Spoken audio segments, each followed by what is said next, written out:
Bem-vindos ao Conversa Delas por Elas, um projeto para juntar mulheres e discutir e acolher problemas femininos e questões que geralmente são solitárias.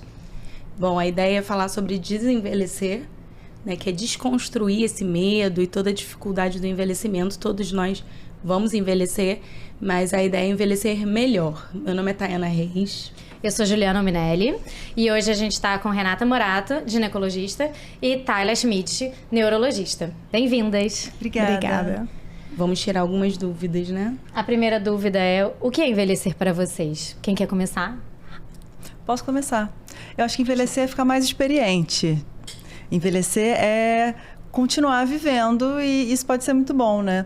Envelhecer com saúde, envelhecer com a cognição preservada, envelhecer com laços sociais que são muito importantes para evitar a demência em qualquer fase da vida pode ser muito maravilhoso. Mas é claro que envelhecer vem com dificuldades de um corpo que passou muito tempo vivendo por aí e curtindo bastante. Mas acho que envelhecer, para mim, vai ser conseguir ver a minha família ir para frente, quem sabe ver meus netos, acho que pode ser maravilhoso. Mas para os pacientes que eu atendo, às vezes é difícil, às vezes vem com perdas que são irreparáveis. Uma pessoa que vive muito, muito, muito, às vezes já viu seus filhos irem embora, seus amigos também não conseguirem se reunir da mesma forma. Tem uma paciente que fala que, poxa, as amigas dela tinham um clube de leitura, mas agora não dá, ninguém consegue ler. Vai ficando difícil, né? Mas pode ser muito bom também.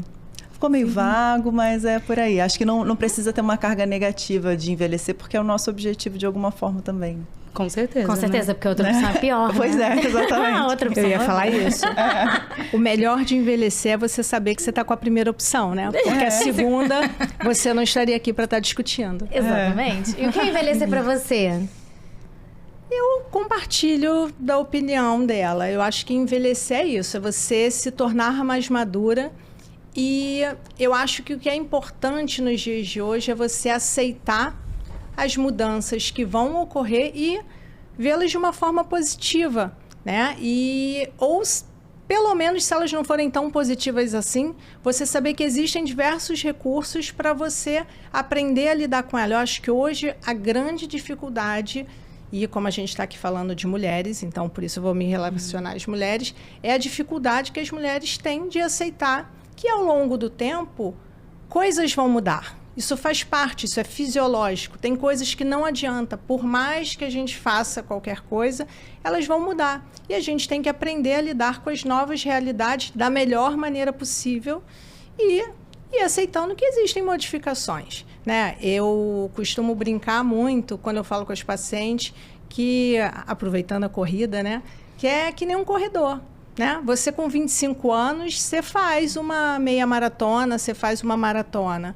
E aos 60? Aos 60 pode ser que você não consiga fazer, mas você continua conseguindo correr. Ou pode ser que você consiga, mas você não vai fazer no mesmo pace que você fazia antes. E tá tudo bem. Não tem problema, a gente tem que passar a ver a parte positiva. Eu estou conseguindo correr, eu estou aproveitando o meu tempo. E eu acho que é isso. Eu acho que é aceitar que existem mudanças, as mudanças são fisiológicas e que elas não necessariamente são negativas. Que a gente tem diversas maneiras de lidar com elas, né? Sim, uma vez eu até ouvi do meu chefe, eu achei ótimo. A gente tem limitação durante toda a vida, né? Quando a gente é bebê, a gente tem limitação, a gente não consegue andar, não consegue fazer a própria comida, né? A gente tem que obedecer, o pai vai para um lugar, você vai, pai e mãe vão para um lugar, você vai junto. E aí você cresce um pouco e daí você não tem dinheiro para fazer as coisas, e daqui a pouco você trabalha, você não tem tempo para fazer as coisas. Então, apesar de ter o dinheiro, então assim, a vida tem limitação durante todo o tempo, né? Acho que a gente fica com mais restrições quando envelhece e a gente, na verdade, isso também vem depois de um momento de pico, onde você consegue ter muita coisa, né? Você já construiu, sei lá, a sua família, já tem seu trabalho, já tem algum dinheiro e consegue viajar e aí começa a limitar. Eu acho que talvez a gente sinta mais a limitação na velhice por causa disso também, porque você já passou né? pelo lado bom, né? Isso, já conhece o bom e aí depois começou a limitar. Mas a gente tem limitação o tempo todo. E acho que é uma questão de adaptação também, né? E de olhar o copo cheio, não o copo vazio, né? E aceitar as mudanças, né? É o que eu falo, é igual visão, né? Sim. O que acontece com a sua visão com o tempo?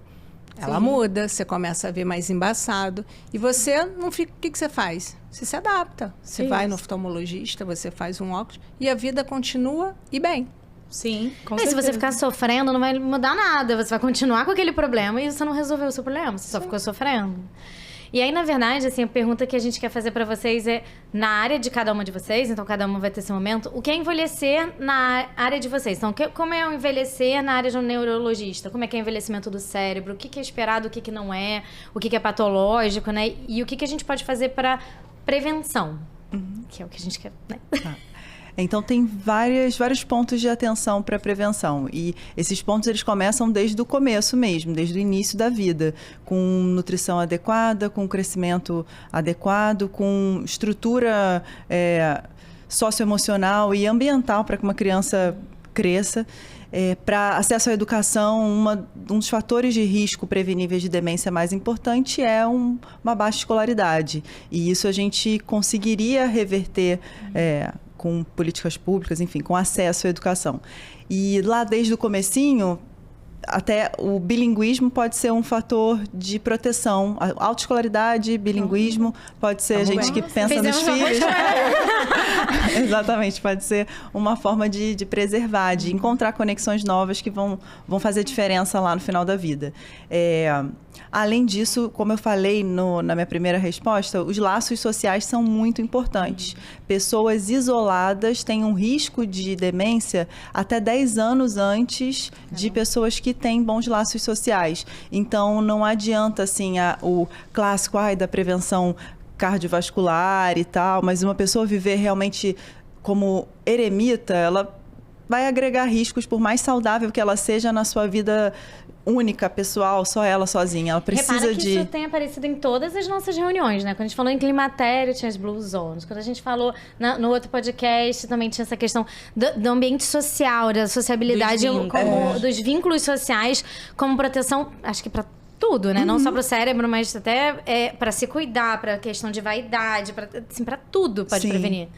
A gente fala muito de atividade física, isso é importante mesmo, e não só a atividade de força, que é bem importante para a saúde cerebral, tem substâncias produzidas pela ativação muscular que ajudam na preservação de neurônio. Tem uma molécula que foi descoberta por um cientista brasileiro, até a irisina, mas quando você ativa o músculo e faz atividade de força, produz substâncias que ajudam a preservar neurônio, então isso é muito importante. Basicamente musculação ou... Atividades de força em geral, se for pilates com sobrecarga, enfim, musculação acaba sendo o protótipo mais bem controlado, assim, para a gente indicar que a pessoa faça atividade de força. E aeróbico também é importante, porque manter uma boa saúde cardiorrespiratória também te deixa sob o risco menor de declínio cognitivo. Aí o que é normal?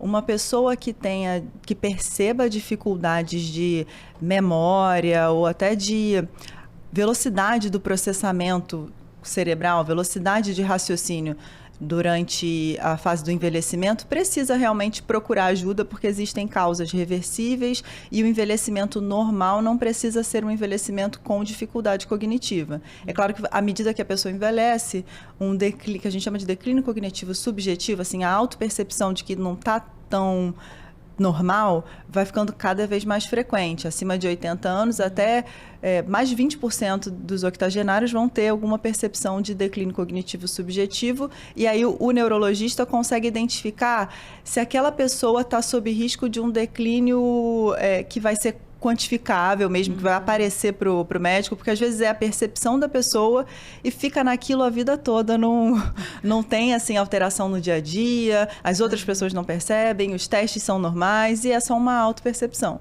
E tem algumas pessoas que vão estar sob risco de demência. É importante que a gente consiga detectar esses casos iniciais, porque as fronteiras estão se ampliando, assim como na onco as fronteiras abrem mais rápido, tá? Mas na neuro também vão abrir. E a gente tem drogas evoluídas, né? E a gente tem perspectivas novas, de drogas novas. Então é legal conseguir identificar as fases precoces de alguma doença neurodegenerativa. Mas ser saudável, acho que vai fazer parte de uma vida boa de qualquer mulher, e ser saudável começa por aí, acho. Uma boa alimentação, evitar ultraprocessados, Exercício físico e laços sociais. E ficar próximo de amigas, família, isso é muito importante. E só aproveitando rapidamente essa ponte das atividades físicas, que a gente estava conversando aqui antes de começar, a gente teve uma revisão sistemática, uma meta-análise desse ano, tá? Falando sobre a prática de atividade física e a redução de sintomas de ansiedade e depressão em mulheres na peri e na pós-menopausa. E aí, em relação à intensidade da atividade física que você falou, se observou diferença, inclusive nas atividades leves, que foi o que ela falou, às vezes yoga, caminhada, né? Então, a gente sempre fala muito de exercício físico associado à diminuição de risco cardiovascular, a metabolismo ósseo, que a gente sabe que é importante, a questão da musculação, a questão da atividade ali moderada intensidade, 150 minutos, mas hoje já tem estudos mostrando que vai muito além. A gente tem uma questão da saúde mental, que você não precisa ter uma atividade vigorosa, inclusive nem viu diferença entre as atividades moderadas e leves. Intensas teria que ter mais estudo, mas assim, viu que mesmo atividades leves, você consegue ter uma redução desses sintomas, que naturalmente aumentam na mulher e na pós-menopausa. Até na onco, tá? Assim, a gente recomenda atividades leves para os pacientes em quimioterapia, para redução de fadiga, por incrível que pareça, para redução de enjoo, para redução de vários sintomas que estão relacionados à quimioterapia. E é nítida assim, a diferença. O paciente que começa a fazer atividade física, ele repara a melhora da fadiga, inclusive. Então, a gente vê isso em todas as áreas. Que você pode fazer em áreas, em ambientes abertos, né? A caminhada, né? Que você pode caminhar ali num parque, na orla da praia, na lagoa, que seja. Também você vai além da atividade física, né? Então, você tem aquele contato com pessoas, você tem uma socialização e entra na parte social, mesmo que seja uma coisa, né, mais subjetiva, mas você está ali. Então, acho que tudo isso ajuda, né? E você vê grupos de corrida, né, acontecendo. Você vê que as pessoas se juntam, então tá, mas eu não vou correr com um grupo de corrida, eu vou correr com o meu amiguinho do grupo de corrida em outro lugar, vou levar ele para outro evento. A gente tem isso na academia que eu malho de manhã. Tem várias pessoas malhando ao mesmo tempo, é a academia do prédio, vários personagens diferentes e assim, todo mundo socializando, um dando palpite na vida do outro, um dando... E daqui a pouco surge um café da manhã, cada um traz uma coisa, né? E tem a parte da social, né? O tempo passa mais rápido, o tempo passa bem fica mais legal. rápido. Então, uma coisa, assim, que foi falada também em relação à reumatologia, que infelizmente a gente está tendo que discutir isso, é a dor pela imobilidade. Né? Então, a gente agora está lutando pelo exercício físico, mas para parar a imobilidade, não é nem sedentarismo, é imobilidade. Então, é aquela coisa. O que é imobilidade? Eu tenho um controle remoto que ligo a TV. Eu peço um copo d'água e não levanto. Então, viram comparando assim, aquela pessoa que fez uma atividade física 1 hora do dia e permaneceu o dia todo imóvel. No computador, iFood, né? Gente, eu não pensei nisso. E isso era pior do que aquela pessoa que era mais móvel ao longo do dia. Então, essa pessoa fez atividade física e ficou parada. O outro que levantou, usou a escada e não a escada rolante, o elevador. Princípio básico no dia a dia, né? Ajuda, né? Só que agora a gente tá dando essa dificuldade, né? Porque a gente tem facilidades que levam à imobilidade. E aí a pessoa fala, mas eu tenho dor articular. Dor por imobilidade. Você fala, não, mas anda. Mas dói meu joelho. Anda, que vai melhorar o joelho. Mas no meu ombro foi isso. Assim, eu machuquei meu ombro no jiu-jitsu e tal. Eu fiz uma subluxação. E eu fiquei imóvel por 4 ou 5 dias até conseguir ir no ortopedista. Mexe. E todo mundo manda, você tem que mexer, mas dói. Então, assim, eu fiz a fisioterapia pra melhorar a dor, pra conseguir mexer. E a fisioterapia basicamente era mexer pra ele soltar o ombro. Senão eu ia ficar parado pra sempre. A gente gosta de botar assim, cinesioterapia.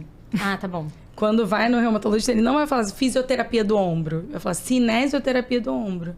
Porque se botar choquinho, dá um alívio, mas aquilo não melhora, assim, né? Demora mais tempo pra melhorar. E aí eu tinha uma dúvida pra justamente assim, a gente falou do bilinguismo, né? E falou dessas questões.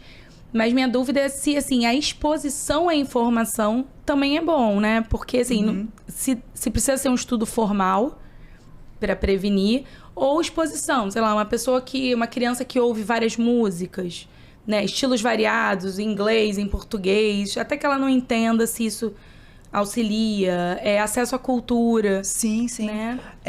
Você falou até, eu como quando eu era mãe de bebê neurologista, era um inferno. Aquela música clássica.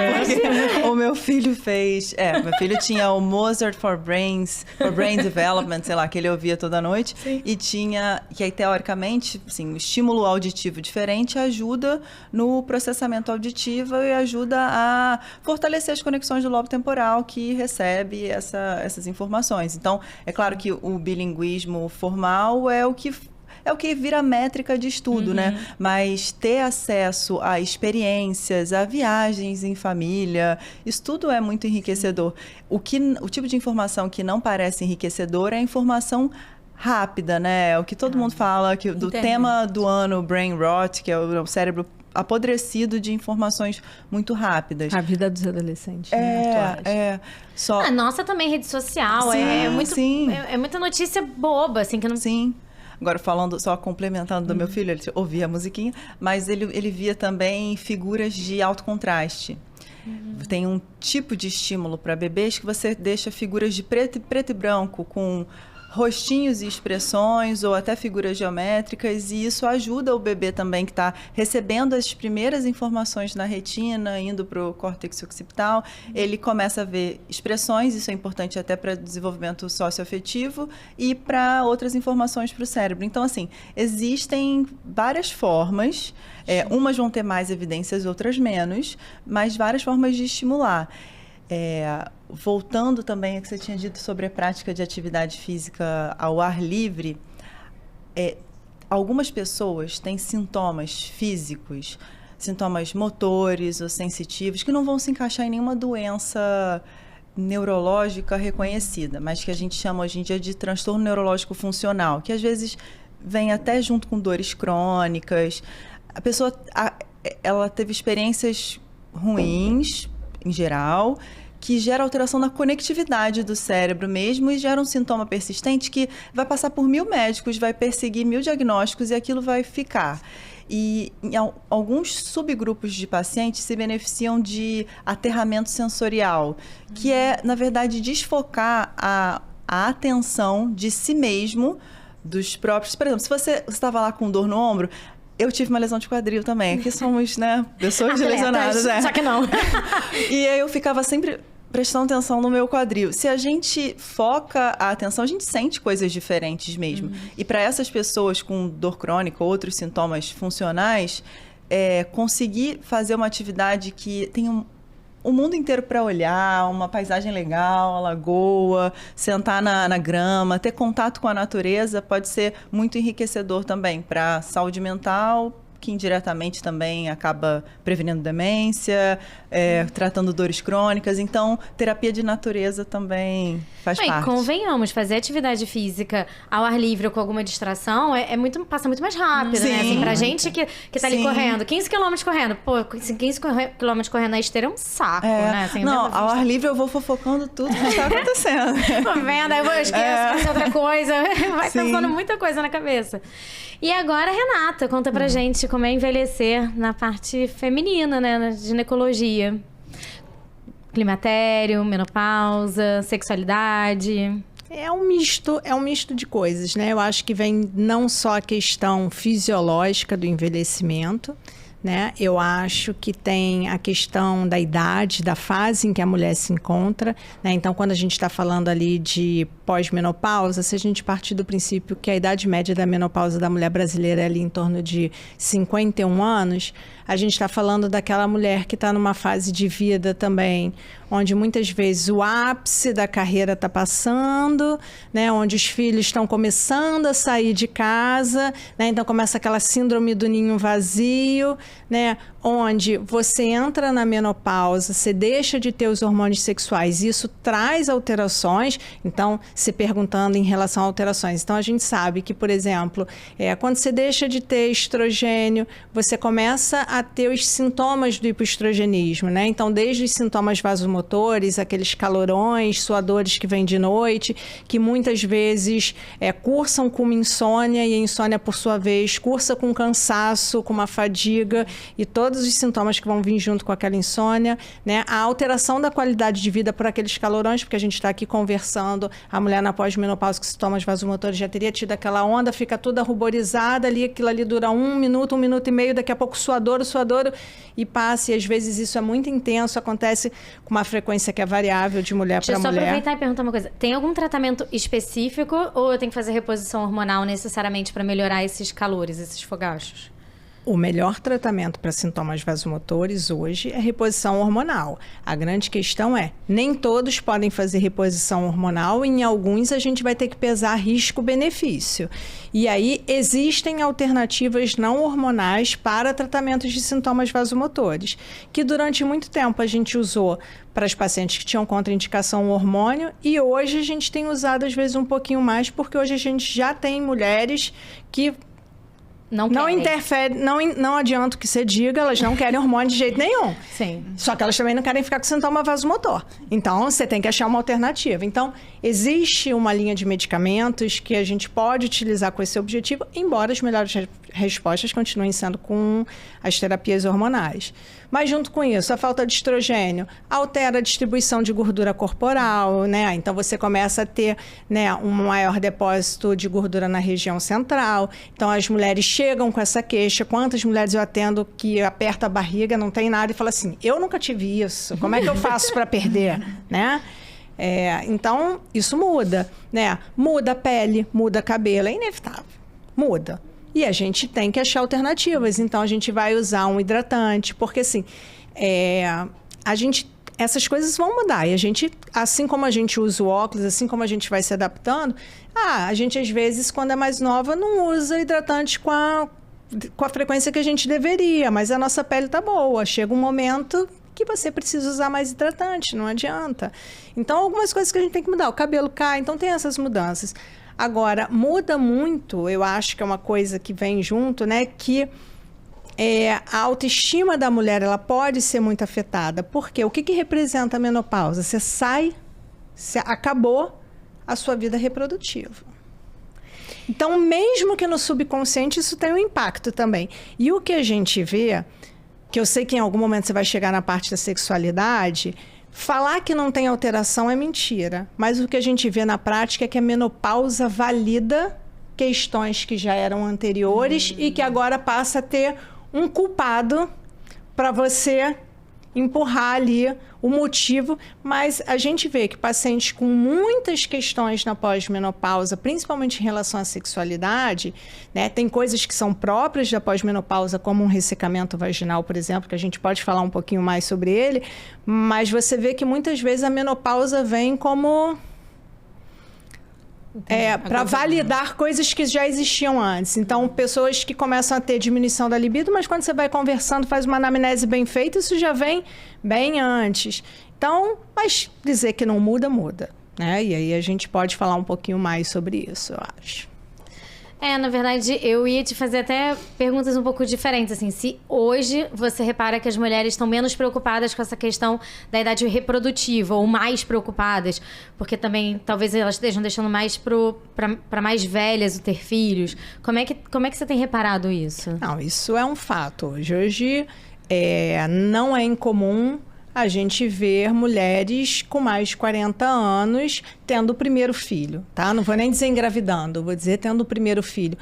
Porque a mulher, ela entrou no mercado de trabalho e não sei se todas aqui são mães, Sim, todas somos, e qualquer mulher sabe o que é o impacto de ter um filho, né? Seja do período de afastamento da licença maternidade, o que isso gera para você, e seja nas obrigações que, na grande maioria das vezes, é diferente, né? Quando a gente fala entre mãe e pai. Bem diferente. E é uma questão cultural, enfim. Mas, assim, as obrigações, até que a gente se coloca, elas são diferentes, né?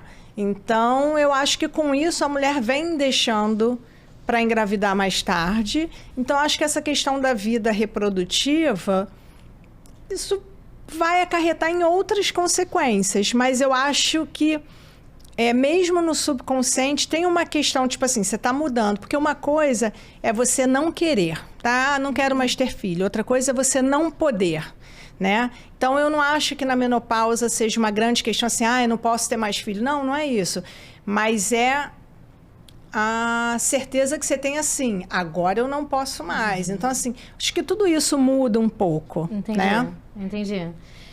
E até, assim, questão de sexualidade, reposição hormonal para melhorar a sexualidade ou não? O que tem de indicação ou não tem? Reposição de testosterona pode, não pode? Tem indicação? Então, esse, no último mês, foi a grande polêmica, né? A questão da testosterona e o uso dela na pós-menopausa. Hoje, por estudos, tá? O que a gente tem, tá? É a indicação do uso de testosterona, tá? Para o que a gente chama de desejo sexual hipoativo, tá? Na pós-menopausa. É a grande indicação que você tem, desde que afastada outras causas. Se a gente considerar que o desejo ele é multifatorial, tá? E eu não tenho dúvidas que a terapia, que a falta de hormônio, vamos dizer assim, na pós-menopausa, ela não influencia, mas ela é um pedaço da pizza, você tem vários outros, né? Então, hoje a gente sabe que o desejo ele pode ser influenciado por diversos fatores, que vão desde fatores de relacionamento, como fatores de trabalho, questões financeiras, relações familiares, não necessariamente com a sua parceria. Então, assim, a mulher ela é muito mais suscetível. A mulher, se estiver cansada, ela não quer ter relação, ela quer dormir. Então, como é que a gente exclui todos os fatores? A mulher vai entrar de férias por um mês, não vai ter ninguém pra falar na cabeça dela. Como é que a gente consegue excluir todos os fatores? Dinheiro à vontade. Estresse, né? Tira todo o estresse. A gente já viu que hoje estresse é fator de risco para uma série de coisas. Como você tira o estresse? Não tem como. Eu acho que a gente podia tirar um mês, assim, de férias, né? Da vida. A gente com ficar dinheiro estressada porque tava parada demais. E aí todo mundo ia mandar mensagem, o filho ia chamar. Vai entrar em depressão porque tá com saudade das crianças, né? E assim, uma coisa que é bacana, assim... Então, a testosterona, ela pode ter a sua indicação. Não é uma indicação hoje, como várias pacientes procuram. Porque eu tô muito desanimada, sem vontade de fazer nada. E já chegam achando que a testosterona vai dar um up. Dá, tá? Mas ela não tem essa indicação.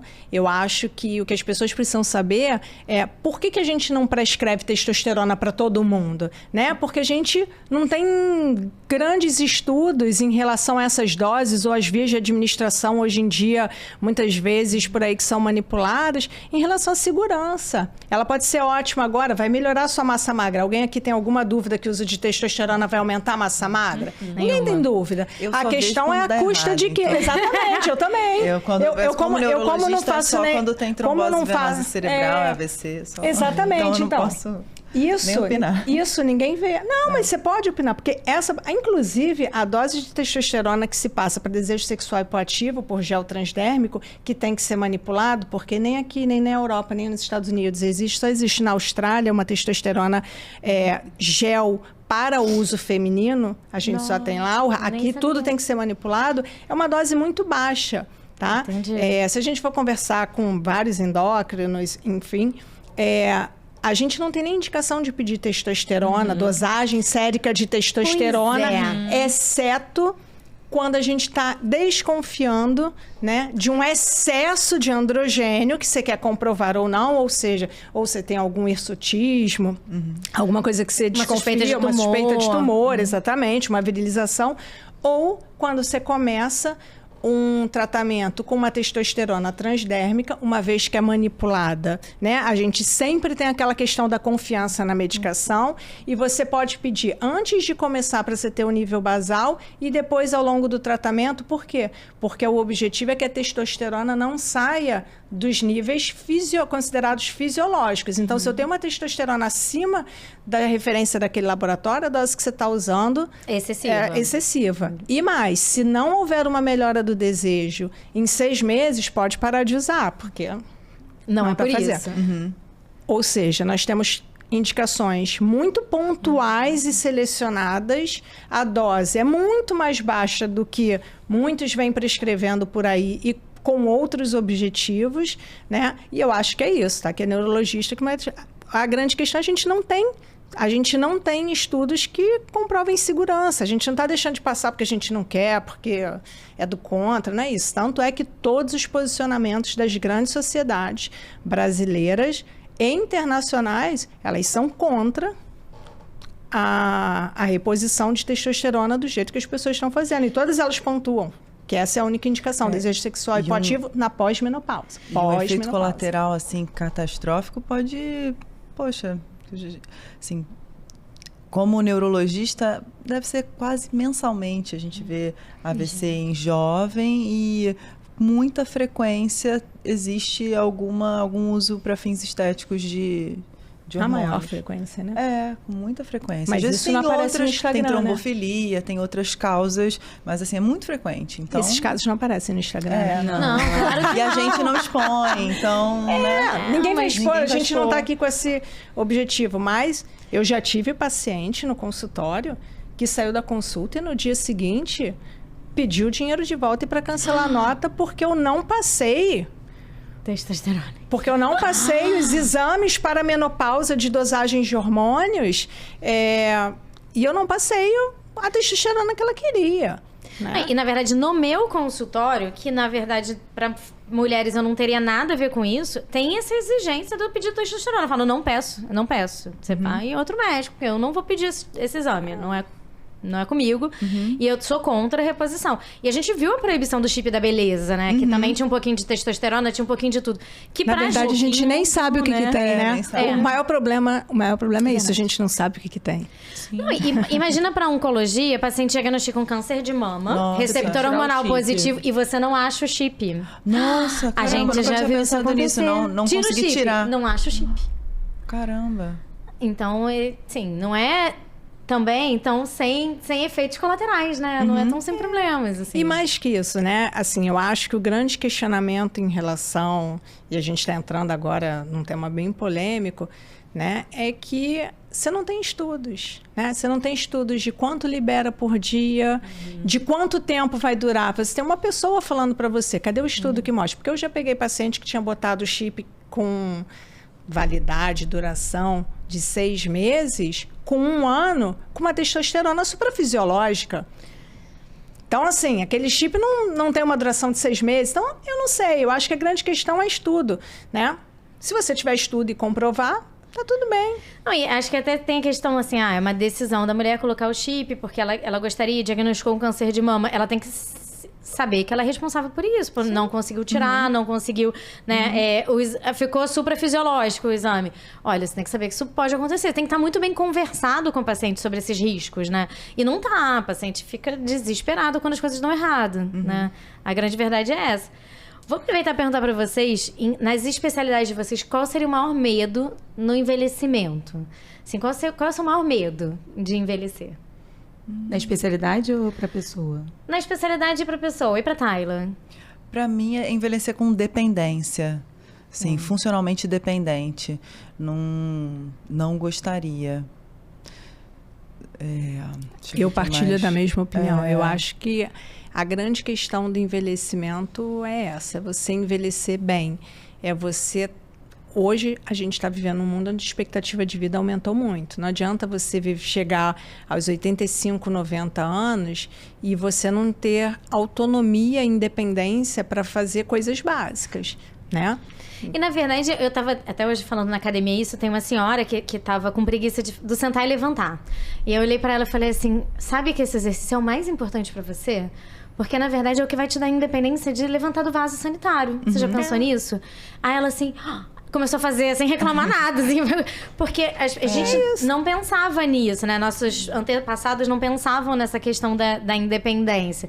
A gente tem hoje controle, né? Mas um pouco de prevenção da demência, prevenção dos sintomas neurológicos. A gente tem hoje meios de fazer reposição hormonal, mas a gente esquece que também a independência vai muito mais além muito além disso, né? A independência física, de pegar alguma coisa no alto, de poder subir numa escada com equilíbrio, né? Então, a gente esquece um pouco disso. No outro podcast também foi levantada isso, a questão da independência. Acho que e o problema da dependência não é nem exatamente, assim, um problema de autoestima, de precisar de cuidado. É até da sobrecarga de tempo e a sobrecarga financeira que eu acabaria representando para o meu filho, para minha família. Eu acho que isso é legítimo pensar nisso também. Então, viver bem, viver uma vida longa, mas não a todo custo, sabe? Eu falei exatamente isso da vez. Não quero viver a todo custo. É tipo, que nem assim, envelhecer. Envelhecer faz parte porque é outra opção pior. Mas assim, envelhecer a qualquer custo, não quero chegar a 100 anos, necessariamente. Não. Eu quero chegar se eu estiver bem. Você falou isso, eu lembrei de uma paciente que tem 92, tá muito bem. Aí alguém falou, festa de 100 anos. Ela, ai, Deus me livre, chegar a 100 anos. E ela tá ótima. Mas foi muito engraçado. Ela, Deus me livre, não tenho mais o que fazer. Não tem mais, tem tanta coisa assim pra viver, pra chegar a 100. Eu acho engraçado. E eu acho que aqui é importante a gente pontuar que a gente tá falando ali, né, de viver mais, 85, 90, mas dependendo da maneira como você leve sua vida, a gente está falando de alguém que se torna sem autonomia muito antes, né? A gente hoje vê pessoas com 60 e muito, 70, que você olha e fala assim, tem 90, né? Então, isso é consequência de como você estava vivendo lá os seus 30, 40. Né? Uma vez eu escutei um médico do esporte, né? Bem bacana, e ele falou isso, que a grande questão da atividade física, né, que muita gente se pega pela parte estética, mas mesmo nas pessoas mais velhas, o problema é o que você está fazendo agora, você vai ver o efeito daqui a 15, 20 anos. Né? Não é comer, eu lembro que ele comparou com comer um chocolate, ele não é que nem você comer um chocolate que a satisfação vem ali na hora, logo depois. Você fazer mas o atividade... açúcar alto vem depois, mas a gordurinha depois. Mas é um pouco isso, assim, também é um efeito pra frente, né, assim, que... As pessoas querem comer chocolate, se encher de besteira, e elas não querem pensar que amanhã isso também vai pagar um preço. Então, o paciente que chega para fazer tratamento comigo fala assim, o que eu não posso? O que eu não posso comer? O que eu não posso ingerir? Então, na verdade, não é o que você não pode por causa da quimioterapia, que eu não proíbo nada, assim. Eu sou bem tranquila com isso. Mas o que é saudável, né? Como escolha de vida, sabe? Eu não tô aqui para recriminar ninguém, mas vamos fazer umas escolhas mais saudáveis, vamos tentar ter hábitos mais saudáveis. É um momento também de oportunidade para você levar a pessoa com você, né? Assim, vamos embora. E nem todas as escolhas saudáveis são sempre, assim, super encaixadas no que é fresco, orgânico, sem nenhum ultraprocessado. Às vezes, uma escolha saudável é numa situação social que caiba um sorvete com a sua família, aproveitar aquilo também, não é? Mas sabendo equilibrar isso, porque também altas restrições podem não ser exatamente a melhor alternativa, né? Mas, enfim, porque a gente fica muito no discurso, assim, produtivo da vida, de fazer o melhor o tempo todo, e, né? Porque é isso que vai te levar, isso é bem importante, e, em geral, a consequência final é um fruto realmente do que aconteceu, mas existem situações imprevisíveis, né? Todo mundo pode ter alguma coisa imprevisível que aconteça e que gere uma velhice mais difícil, mas de qualquer maneira vai ficar melhor se a gente tiver tomado alguns cuidados, né? Eu acho que você falou a palavra-chave, né? Equilíbrio, né? Não adianta. Equilíbrio é a base, né? Porque também se você fica se privando de tudo, né? Eu entendo... isso é muito comum falando com o paciente, né? Faz atividade física. Aí, qual atividade física é melhor? Pra mim, essa é a pergunta, né? Eles falam pra mim, qual atividade física é melhor? Se é a que você faça. Sim. Eu chamo pro jiu-jitsu. Então, a que você quiser. Normalmente eu chamo pro jiu-jitsu. O que você gosta, né? O importante é você fazer. Com regularidade. Se for jiu-jitsu, se for pilates, se for dança, é a que você faça, porque é a única que funciona. E eu acho que a comida também, assim, quando a gente fala assim, não, é ótimo, vai comer frutos, vou comer... Gente, é muito bom comer uma pizza com a sua família, né? É muito bom tomar um sorvete com o filho no passeio. Né? Porque também de que vale viver tanto tempo e não viver de verdade com alguns prazeres, né? Não, e assim, saindo do papel de médica, assim, eu gosto de tomar um vinhozinho. Assim, eu não acho... E eu falo isso pro paciente, olha, durante o tratamento, sua quimioterapia vai ser depurada pelo fígado, o vinho também. Você não pode beber pra caramba. Assim, tomar uma tacinha de vinho, se os seus exames estiverem bons, eu não vou te recriminar. Tá tudo bem, tá valendo, sabe? Porque a vida também é pra ser vivida, senão fica um saco, né? Pelo amor de Deus. De que serve uma vida assim, né? Eu falo, olha, quando a gente vai tratar, eu tô usando esse imunossupressor, então não posso sair, não posso ir no cinema. Não, pelo amor de Deus, vá no cinema. Não vai ficar... Poxa, então pra que eu vou te tratar? Pra ficar em casa? Então, não é assim que funciona. Você não vai visitar a pessoa com tuberculose no hospital. Aí também tem a paciência. Mas eu tô te tratando pra você fazer as coisas. Pra você dançar num baile, pra você ir no cinema, pra você viajar. É pra isso que a gente tá tratando, né? Eu acho que a vida também tem um sentido dos vínculos, dos prazeres que a gente tem, né? Eu ia perguntar pra Tayla, por que a gente esquece tudo que é substantivo quando começa a ter uns 40 anos? Eu não tô nos 40, mas eu já esqueço. Aí começa aquela coisa, eu tô começando assim, uma coisa...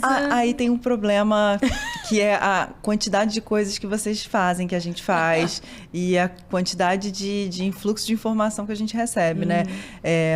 Sei lá, médicos há 30, 40 anos atrás, no máximo tinham um telefone fixo de casa que poucos teriam acesso e fariam contato numa situação muito extrema, né? Hoje em dia, não. Hoje em dia, nosso WhatsApp bomba. Hoje em dia a gente não vai nem no banheiro sem estar trabalhando, Sim, né? Exatamente. A Renata corre com o celular, porque alguém pode parir, né? Assim, verdade. E ainda tem a madrugada. Então o WhatsApp é danoso pra saúde. Então a gente pode proibir. A gente pode proibir o WhatsApp, a gente pode fazer A gente proíbe dos pacientes, olha, muito ruim pra cabeça. Muito ruim. Não, ó, eu também não uso. O WhatsApp, não vou dizer que enfim, para proibir, mas Poxa, as informações rápidas podem aparecer, assim, por exemplo, pelas notificações. Então, se isso gera angústia, gera ansiedade, já aciona os seus distratores internos, porque provavelmente você esquece uma palavra ou outra, porque na verdade você está pensando em muito mais outras coisas ao mesmo tempo, né? Como se você tivesse lá seu desktop com 1000 abas abertas e o seu sistema operacional lá sofrendo pra... Começa a ficar lento, né? Você não consegue mais obter as informações. É igual o computador, né? Então... Se até o iPhone fica lento quando tem muita coisa aberta, imagina... A gente, né, com muita coisa aberta. Não. Mas a minha sensação é que pós-parto, isso deu eu dei uma piorada, assim, tipo, de conseguir resolver coisas, habilidade de resolver coisas, de habilidade de lembrar das coisas e eventualmente esqueço palavras. E a família da minha mãe é conhecida pelo coisa. Aquela coisa, a coisa da coisa, aquela lá, sabe? Eles não falam o nome das pessoas. Juliana vai ser vetada pela família materna. Toda vez ela fala da mãe, gente. A mãe é ótima, um beijo pra mãe. Um beijo, manda beijo pra sua mãe. Manda beijo pra mamãe. Pelo amor de Deus. Mas é muito engraçado. Não, é. Então, talvez as mulheres tenham mais essa dificuldade, né? Mães, as mulheres provavelmente. têm uma sobrecarga muito maior, né? Assim, de gerenciamento das pessoas. De dados. Porque não é... Sua atenção não está exatamente focada 100% no seu trabalho quando você está trabalhando, 100%... Eu acho que isso torna a gente, assim, profissionais mais empáticos até. Eu acho que como médica, depois de ser mãe, eu acho que eu valorizo mais a percepção dos familiares. Eu acho que, né, em relação a... Não estou dizendo só de uma forma emocional, não. Porque você sabe que se for o seu filho doente, que você cuida desde que nasceu, se tiver alguma coisa diferente, ainda que seja muito impalpável, assim, inefável, você vai perceber que tem alguma coisa errada. Então, eu acho que eu consigo... Tem 2 tipos de processamento mental, né? Tem aquele livro do Daniel Kahneman que muita gente fala, do rápido e devagar. A gente tem decisões que passam por processos cognitivos muito detalhados e que você tem muita razão, assim, para definir que vai fazer alguma coisa, mas tem outros processos que são mais rápidos. E eu acho que pós-maternidade, esses processos mais rápidos... Instintivos. E mais quase. instintivos, tô falando aí totalmente da minha cabeça. Mas eu sinto que em mim, esses processos mais instintivos, eu dei mais atenção. Então, Eles acontecem porque, na verdade, você já viu aquilo, você já experienciou aquela mesma situação e tinha algum sinal de alerta, e mesmo que você não saiba dizer, eu vou rever esse paciente aqui porque não, tem alguma coisa esquisita. Agora, eu ouço as minhas pulgas atrás da orelha o tempo inteiro, porque boa parte do tempo elas têm muita razão, e acho que talvez eu não tivesse ou maturidade, ou, enfim, a vida fosse diferente, eu não desse tanta bola, só desse bola pra minha razão completamente bem estruturada e nerd de neurologista. Será que isso não é envelhecimento? Talvez eu ia falar isso Você agora. se tornou mais experiente. Vai criando maturidade, vai criando experiência, né? Eu pensei que isso aí explicasse por que a mãe tem sempre razão. Leva o casaco, vai chover. Chove. Sol, chove. Você não sabe dizer Isso. por quê, mas você sabe. O que a gente não pode é, assim, suprimir os processos que são racionais por essas decisões instintivas. Mas olhar para essas decisões instintivas para rever os processos, eu acho que faz com que todas as mulheres, ao amadurecer, possam ficar mais sábias mesmo, assim, né? Eu também gostei disso. Eu achava que era porque a maternidade deixa a pessoa mais sensível e sábia, eu acho. Eu acho que as redes realmente. neurais mudam mesmo. E a gente acaba se afetando mais por algumas coisas, menos por outras. Eu lembro de uma staff minha da residência falando assim, eu tava grávida, eu tava tipo, super desesperada que a minha vida profissional ia acabar. Era desse nível, assim, tipo, minha vida profissional vai acabar, eu não vou dar conta da vida, não vou conseguir trabalhar, não vou conseguir estar atualizada, e eu sou uma pessoa super ativa. E ela falava assim, relaxa, você não vai ter tempo, você não vai ler o artigo do jeito que você lia hoje, mas você vai dar conta. Mas você vai dar conta, você não leu com detalhe do detalhe, mas leu, mas aprendeu, entendeu? Não é aquele detalhezinho, assim, fresco. Tem 1% pra cá, 1% pra lá. Não, você vai ver uma coisa mais prático. Porque o tempo vai passando também, e, assim, o que é importante passa a ser o que é efetivamente importante mesmo pra sua prática, pra você mesma, e não pra performance, né? Acho que envelhecimento traz isso de bom também. Que performar pros outros começa a ficar menos importante, né? Adorei isso. Adorei essa percepção. Eu acho que ainda não aprendi. E eu acho, aproveitando, né, essa deixa, eu acho que a grande questão da performance, né, e isso vai muito da questão da sexualidade, que eu falo muito para paciente, é isso. Não adianta você querer comparar a sua performance de hoje com a sua há 30 anos, com a sua com 25, 30 anos.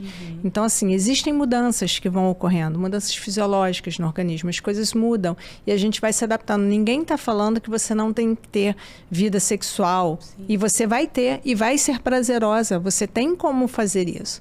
A grande questão é que você não pode querer ter aos 60, 70, o que você tinha aos 25, 30. Porque aí você vai viver uma eterna frustração, porque você não vai ter. Sim, bom, não sei, agora eu vou me expor, né? Então, eu queria opinião também. Mas eu também, depois da maternidade e com o tempo, as minhas relações sexuais são muito mais prazerosas. Antigamente, quando eu tinha 20 anos, sei lá, 25... eram mais tentativas sem prazer, entendeu? Então, agora eu falo assim, bom, então tá, quando eu tenho, né? Porque tem menos frequência, mas aquilo ali, a conexão é mais legal, tenho mais prazer. Então, não sei se isso também, né, é uma visão, né? Quando a gente é muito jovem, a gente vai, não, tá. Mas várias vezes, e nem, às vezes é meio atrapalhado, né? E agora, tá, tudo bem, já que eu tenho tanta coisa pra focar na vida, né? A libido tá dividida em tantas outras casinhas. Tá, quando eu tô... não, então tô aqui, vou resolver aqui. Vamos mirar, né? Momento. Porque senão às vezes fica meio sem sentido, né? Entendi, bonito isso. Eu acho que tem a ver um pouco também com essa coisa de não performar pra fora, porque assim, eu falo também de um olhar parecido com o seu, e você tem mais intimidade, e você sabe o que funciona para você. Você não precisa fazer assim para que aquilo, né, para demonstrar alguma habilidade específica, mas é para ser bom mesmo. Eu acho que é uma mudança positiva mesmo. Sim.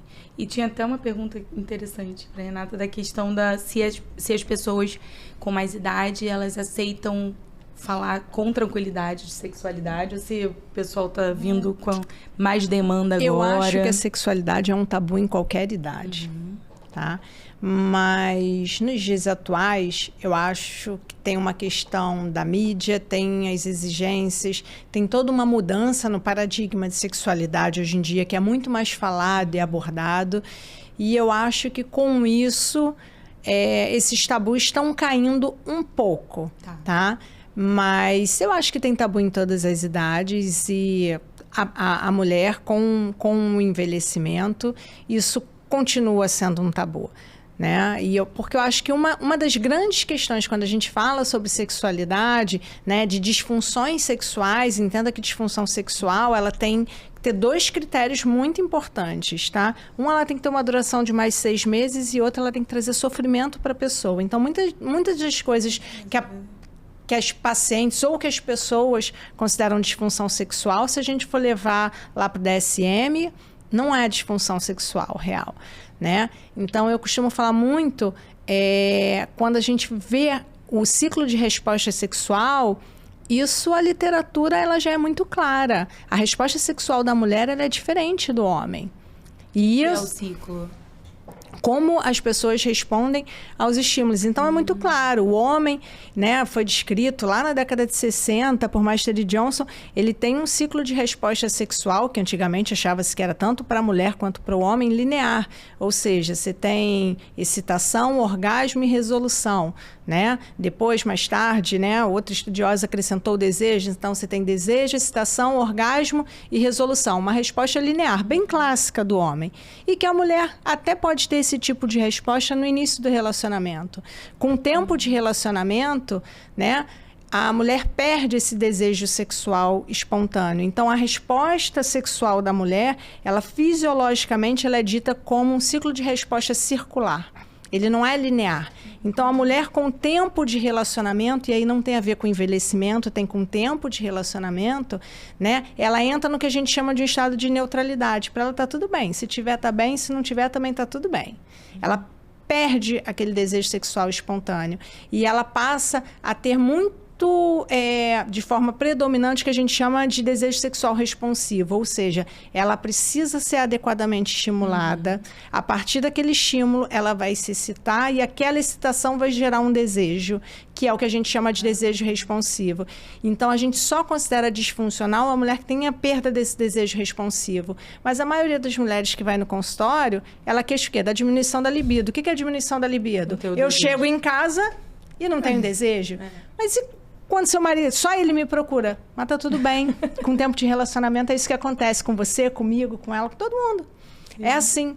A literatura explica isso. Isso é muito clássico. A literatura explica isso. Isso não é o que eu tô achando, né? Então, assim, às vezes, quando você já explica isso, e eu tenho lá o slidezinho com o ciclo da resposta sexual circular, eu mostro para a paciente como é que é, e aí ela começa a ver assim, bem, então não é um problema, não é um problema seu, né? Teve um estudo muito interessante de uma psiquiatra brasileira, que é a maior estudiosa que a gente tem, sobre sexualidade no Brasil, que é a doutora Carmita Ábido, que ela fez uma pesquisa sobre sexualidade nas 5 regiões do Brasil, né? Então, tem várias...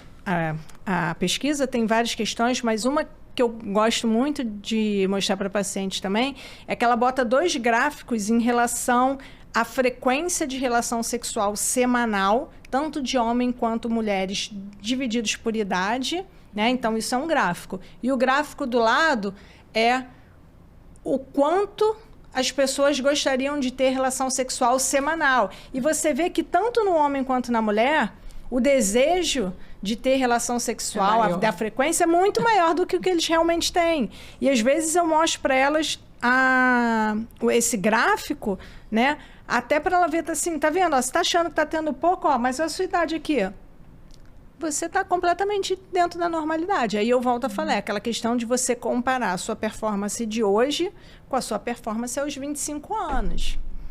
Né? Não precisa ser pior, mas não vai ser igual. Sim. Né? Se não estiver trazendo sofrimento e sendo satisfatório, tá ok, né? Muito bom. Então, Vamos... Você quer mais alguma pergunta? Tem? Bom, eu achei tô ótimo só a Renata falar da testosterona. Eu achei maravilhosa. Não é intramuscular, não é chip. Não é assim, né? Eu quero Dá porque secura, quero. não vai pensar que é Jogren, chegar no consultório, entendeu? Pode E dar foi AVC. engraçado você falar isso, porque quando a gente faz avaliação de conteúdo vaginal, quando a gente faz exame a fresco, cora pelo GRAM, é muito engraçado, porque a gente vê nessas pacientes usuárias novas e que fazem uso de hormônio, quando você faz a coloração por GRAM, você vê um padrão atrófico em mulheres jovens. Você vê lá a célula parabasal, né? Você vê sinais de atrofia vaginal. Atrofia vaginal, que teoricamente seria pior para a sexualidade, não? Sim. Então... Mas aí talvez Mas tenha você mais tem, vontade. você tem a Tem os testosterona mais que vontade, tem... entendi. mas tem mais Isso. vontade, você vai com mais vontade, entendi. Isso, Esse nem dia tá pode. percebendo. Isso. Eu acho que tem várias falas muito interessantes, né? Até essa questão da resposta da mulher à sexualidade. Acho que isso foi muito interessante. As falas da Tayla também, da questão neurológica de proteção. Acho que isso é muito, muito importante. E a gente sabe, a gente ouve falar, mas é difícil colocar na prática, né? Essas proteções, né?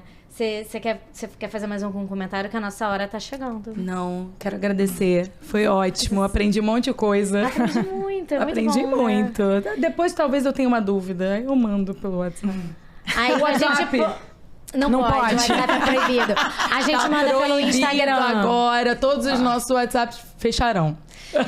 Então, gostou da nossa conversa? Siga a gente no Instagram. Venha fazer seus comentários, tirem suas dúvidas. O WhatsApp tá proibido, mas o Instagram não tá, não.